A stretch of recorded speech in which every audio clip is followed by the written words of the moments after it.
Hello दोस्तों, मैं रोहित आपके अपने YouTube channel study with learners में आपका स्वागत करता हूं। और बताइए आप लोग कैसे हैं और कैसी चल रही है आपकी स्टडी। आशा करता हूं कि सब कुछ बढ़िया ही चल रहा होगा। और जो हमारा आज का जो चैप्टर है इसमें वो होगा प्राकृतिक पूर्ण पूर्णांक तथा परमेय संख्याओं की अवधारणा। ठीक है, तो इसमें मैंने कुछ जो परिभाषाएँ हैं, डेफिनेशंस हैं, वो मैंने निकाली हैं और डेफिनेशंस के आधार पर कुछ क्वेश्चंस हैं इसमें, वो भी मैंने निकाले हैं। आपके लिए एक पीडीएफ तैयार की है जिसको मैं डिस्क्रिप्शन लिंक में लगा दूंगा। ये हमारी पीडीएफ है, ठीक है, और वो आपको डिस्क्रिप्शन लिंक में मिल जाएगी इस वीडियो के में। और जो डेफिनेशंस हैं वो मैं यहाँ पे बोलूँगा और आपके जो स्क्रीन पे है वो लगवा दूँगा मैं डेफिनेशंस, ठीक है। तो सबसे पहले इसमें डेफिनेशन है एक संख्या। संख्या क्या होती है?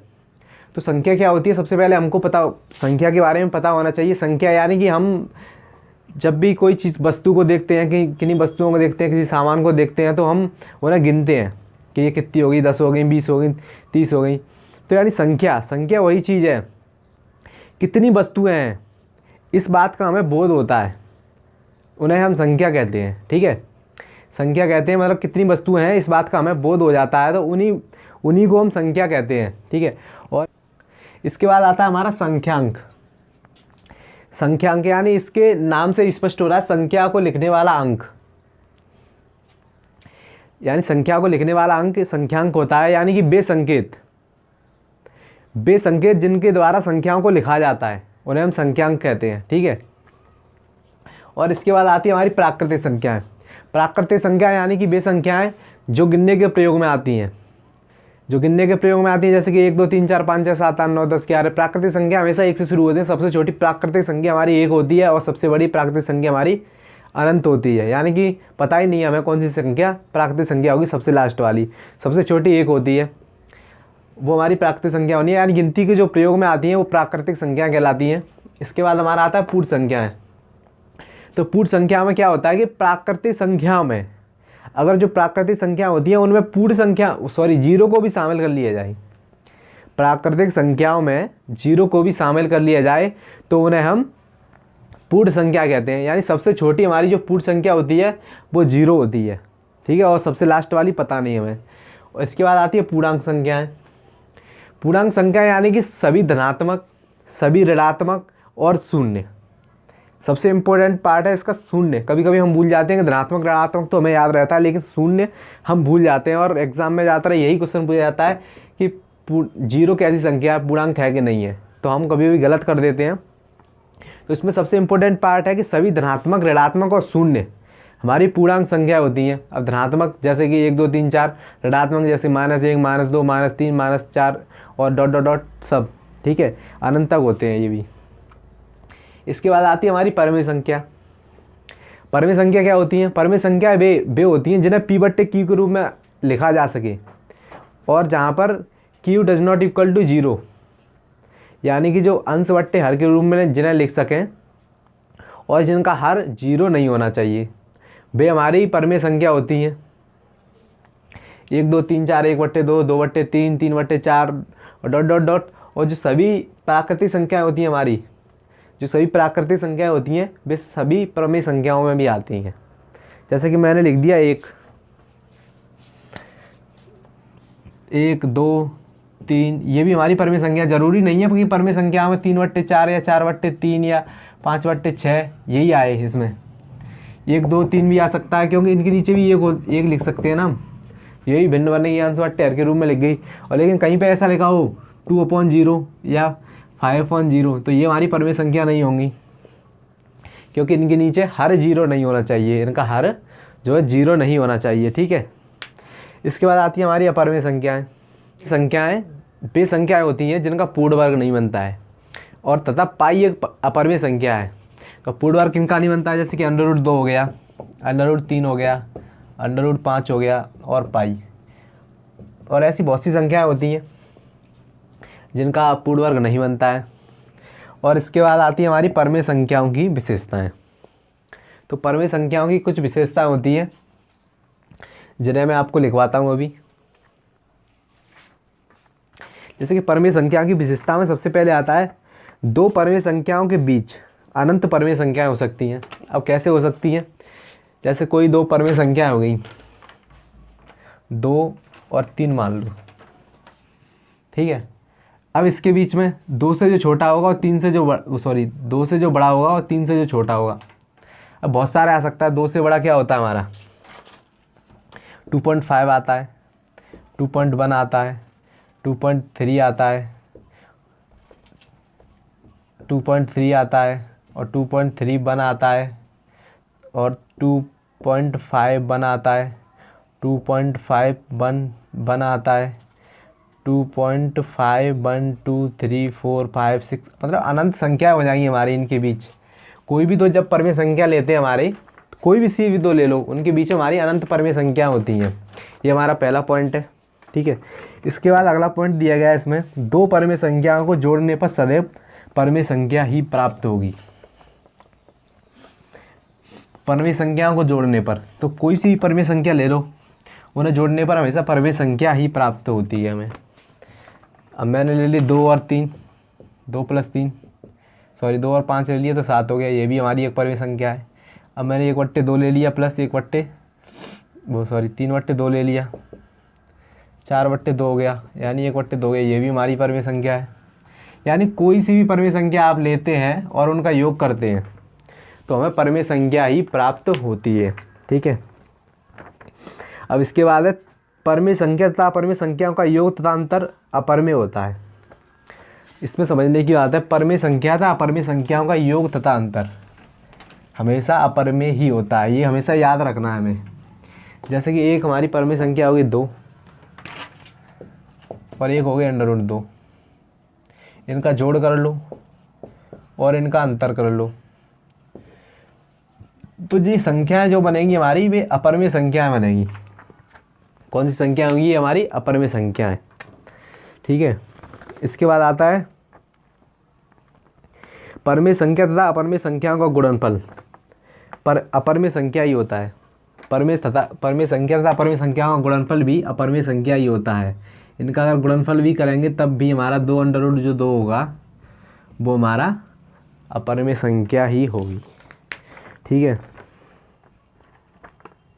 अब आता है परमेय संख्याओं का किसी भी प्रकार से समूह बनाकर जोड़ा जा सकता है। परमेय संख्याओं को किसी भी प्रकार से समूह बनाकर जोड़ा जा सकता है, तो वही साचार्य नियम वाली बात हो गई। इसमें तो किसी भी प्रकार से समूह बना लो परमेय संख्याओं को, कैसे भी जोड़ सकते हैं। 2 में 3 जोड़ सकते हैं, 3 में 2 भी जोड़ सकते हैं, जैसे कि 2 + 3 हो गया या 3 + 2, किसी भी प्रकार से समूह बना लो, उनको जोड़ा जा सकता है, ठीक है। या 1/2 ले लो, 3/2 ले लो, कोई संख्या ले लो, ठीक है। अब परमेय संख्याओं के लिए शून्य एक तत्सम अवयव है, अर्थात शून्य को किसी परमेय संख्या में जोड़ा जाए तो योगफल के रूप में वही संख्या प्राप्त होगी। यानी तत्सम अवयव क्या है? हमारा शून्य। अब किसी भी परमेय संख्या में जोड़ लो इसको, शून्य को, चाहे तो 2 में जोड़ लो, चाहे 3 में जोड़ लो, चाहे 1/2 में जोड़ लो, चाहे 3/2 में जोड़ लो, आंसर हमारा वही लौट के आना है। यानी कि ये 0 जो है हमारा वो तत्सम अवयव है, ठीक है। इसके बाद आता है दो परस्पर विपरीत संख्याओं को जोड़ा जाए तो योगफल 0 होगा। ये तो जाहिर सी बात है कि 2 परस्पर विपरीत संख्याओं को,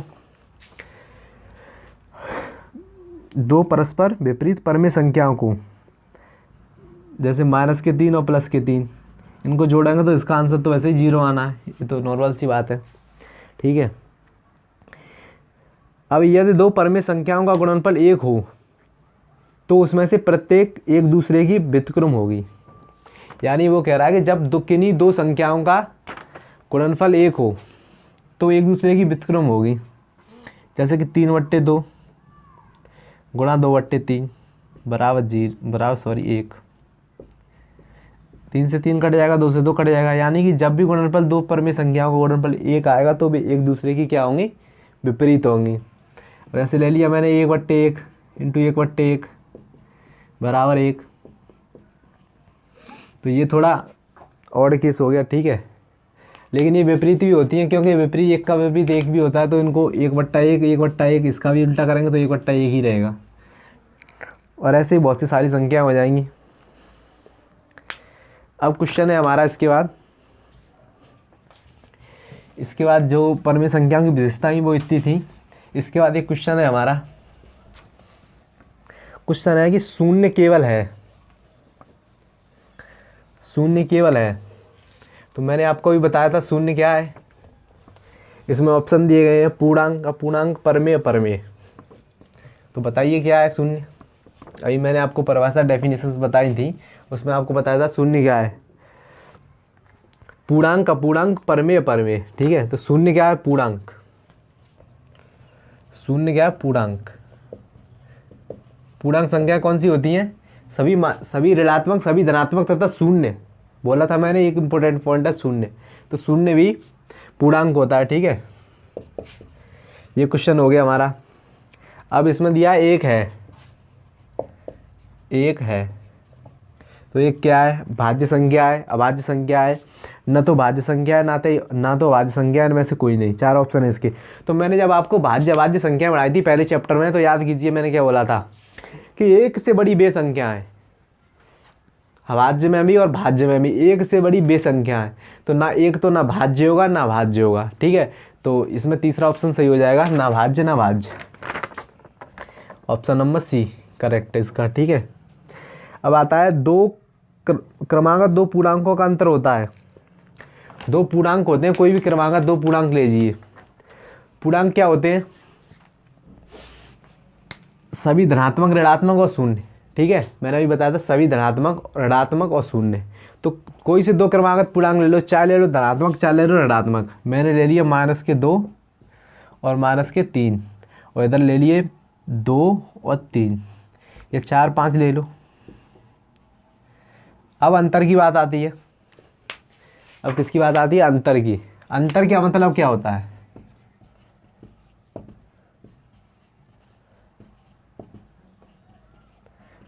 बहुत बड़े बढ़ रहे हैं जी, वैसे तो सेम ही है लगभग, लेकिन ये बहुत बड़े भी हैं। इनसे अर्थ का अनर्थ भी हो सकता है। अंतर और घटाव। घटाव का मतलब है एक संख्या में से दूसरी संख्या को घटाना, और अंतर का मतलब भी है एक संख्या में से दूसरी संख्या को घटाना। लेकिन बस फर्क सिर्फ इतना है कि अंतर में जो बड़ी संख्या होगी उसे आगे रखते हैं, और जो छोटी होगी उसे पीछे रखते हैं। यहाँ पे बड़ी आगे रखते हैं, छोटी पीछे रखते हैं। यहाँ पे कोई सी भी आगे हो सकती है और कोई सी भी पीछे हो सकती है। ज़रूरी नहीं है कि बड़ी आगे हो या छोटी पीछे हो, या छोटी आगे हो या बड़ी पीछे, कोई भी कुछ भी हो सकता है। बस इतना सा अंतर है इनमें। तो इन दोनों का अंतर करेंगे, तो जब अंतर करेंगे तो 3 -3 आगे हो, सॉरी -2 आगे होगा, क्योंकि जब माइनस का चिन्ह होता है तो उसमें जो छोटा होता है वही बड़ा होता है। तो -2 बड़े हो गए। अब इसका माइनस करेंगे, अंतर का मतलब होता है माइनस, और ये इसमें पहले से एक माइनस लगा हुआ है, तो इसको सॉल्व करेंगे तो क्या आएगा? -2 माइनस प्लस 3, और 3 में से 1 गया। मैंने तो बताया था कि दो विपरीत चिन्ह हो, जब दो विपरीत चिन्ह होते हैं तो हमेशा माइनस ही होता है। तो माइनस करेंगे, 3 में से 2 गए तो क्या बचेगा हमारा? 1। ठीक है, अब इसका आंसर भी 1। अब अंतर इसमें 5 में से 4 घटा लो, तब भी आंसर 1 आना है। ठीक है, तो जो क्वेश्चन है इसका क्रमांक दो पूर्णांकों का अंतर होता है, तो 1 होगा। इसका बी ऑप्शन सही है, बी ऑप्शन इसका सही है।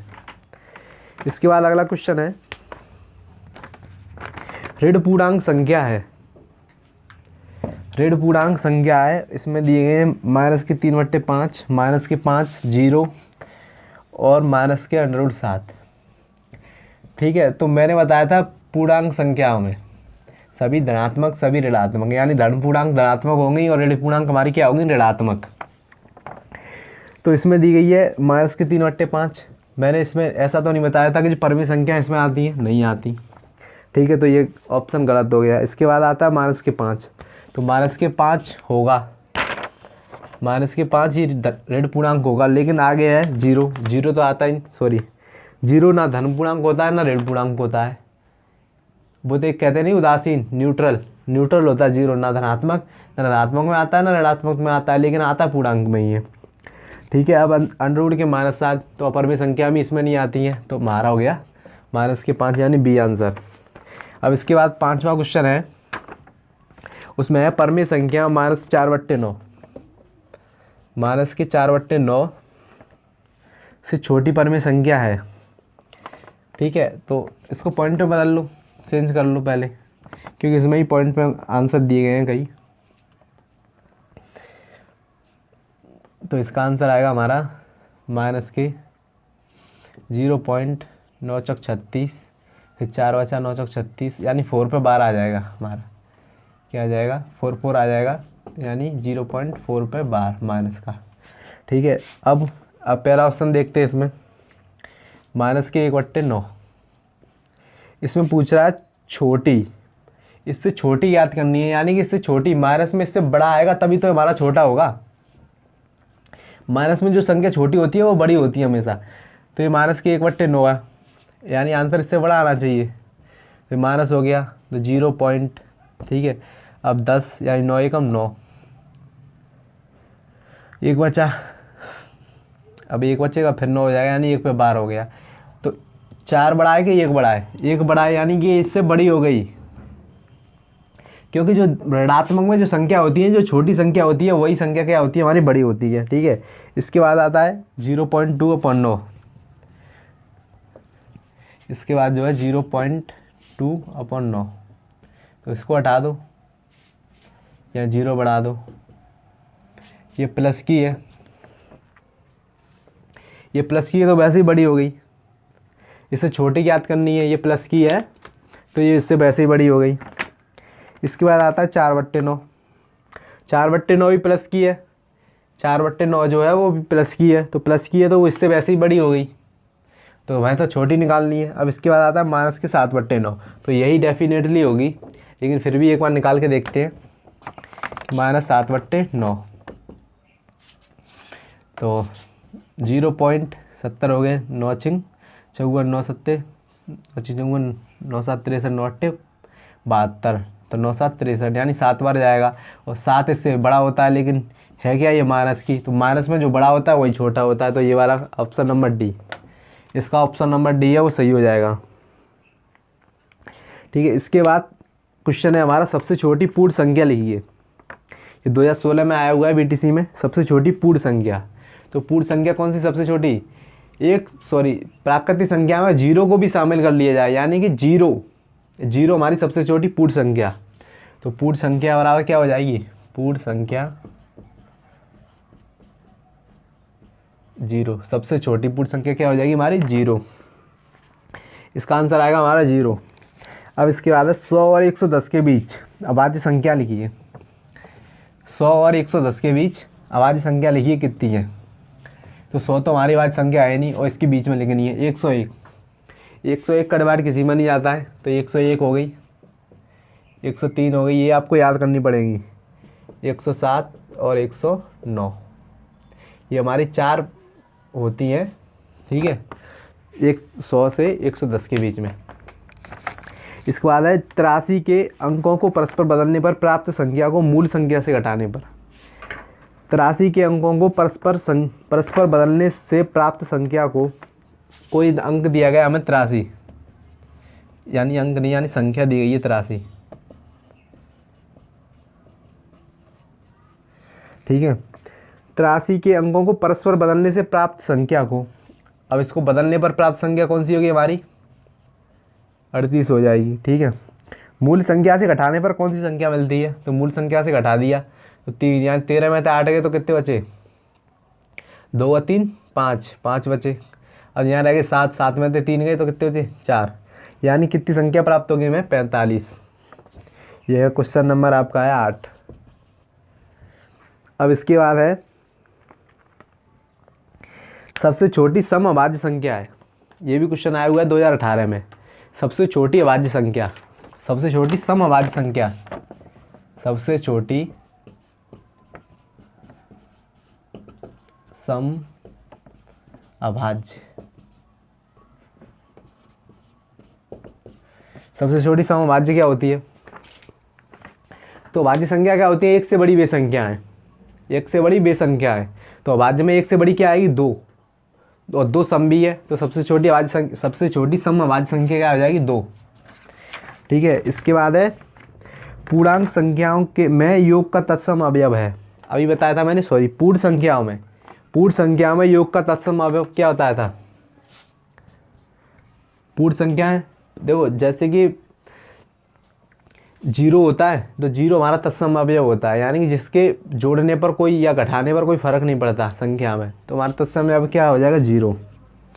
ठीक है, इस चैप्टर में इतने ही क्वेश्चन थे और इसमें एक आध दो क्वेश्चन रह गए होंगे तो वो मैं करा दूंगा आगे। और आपके पास जो भी क्वेश्चन हो जो आपको समझ में नहीं आ रहे हो वो आपको कमेंट सेक्शन में आप बता सकते हैं, जिससे कि मैं आगे बता सकूँ और क्वेश्चनों को। और एक क्वेश्चन और रह गया हमारा, जो कल वाला जो क्वेश्चन थे उसमें से एक क्वेश्चन रह गया, वो मैं आपको अभी कराता हूँ। क्वेश्चन है, यदि भाज्य 88,426 तथा भागफल 358 हो तो भाजक ज्ञात कीजिए।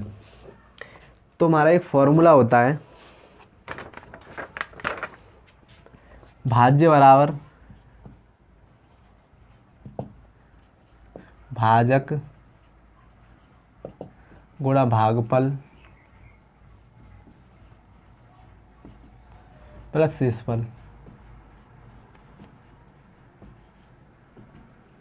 ऐसे करके एक हमारा फॉर्मूला होता है। ठीक है, तो इस फार्मूले से हम निकाल सकते हैं, कुछ भी दिया उसने।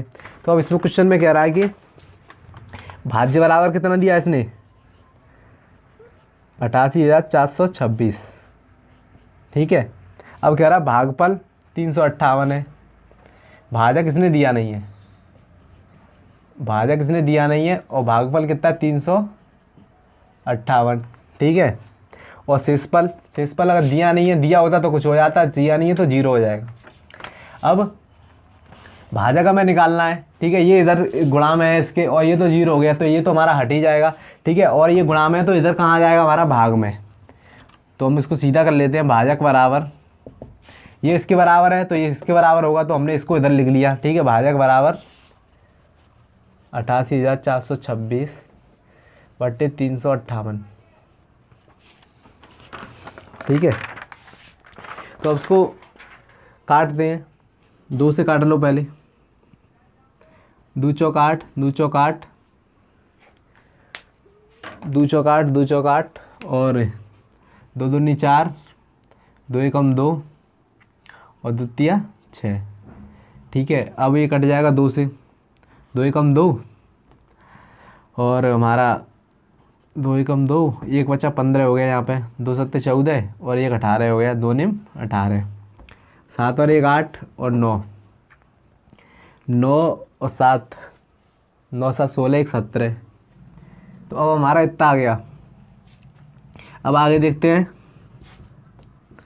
4 4 2 1 3 1 7 9।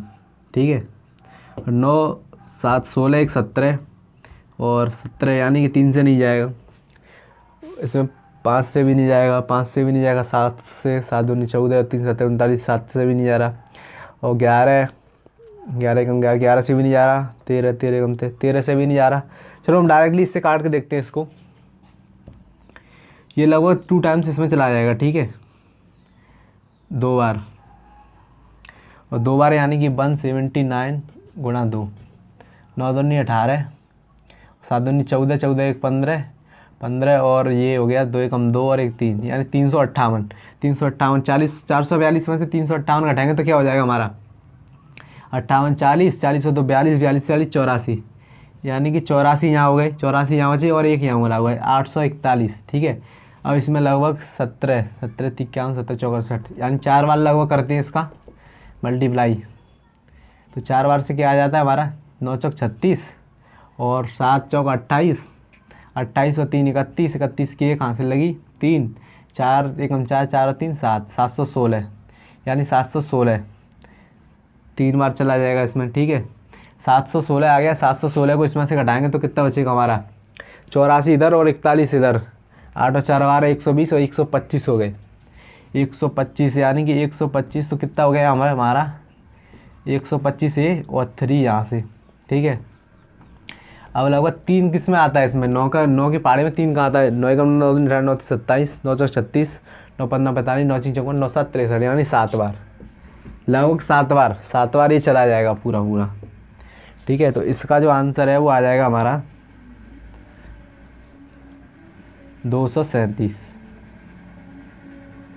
ठीक है, इस क्वेश्चन का ऐसा आंसर आ जाएगा 237। अगर हमारा यहाँ पे भागफल दिया होता, सॉरी शेषफल दिया होता, तो शेषफल को इधर लेके आगे आते तो इसमें से ये घट जाता, और 0 है इसलिए ऐसे हटा दिया है मैंने इसको।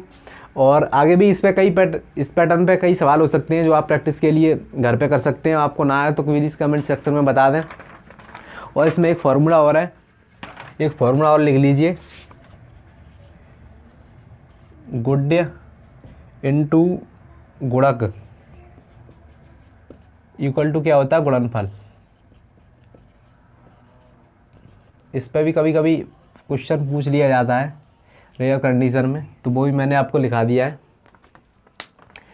तो धन्यवाद, मिलते हैं अगली वीडियो में। और वीडियो को ज़्यादा से ज़्यादा शेयर करते रहें जिससे कि और बच्चों के भी पास वीडियो पहुंच जाए। धन्यवाद।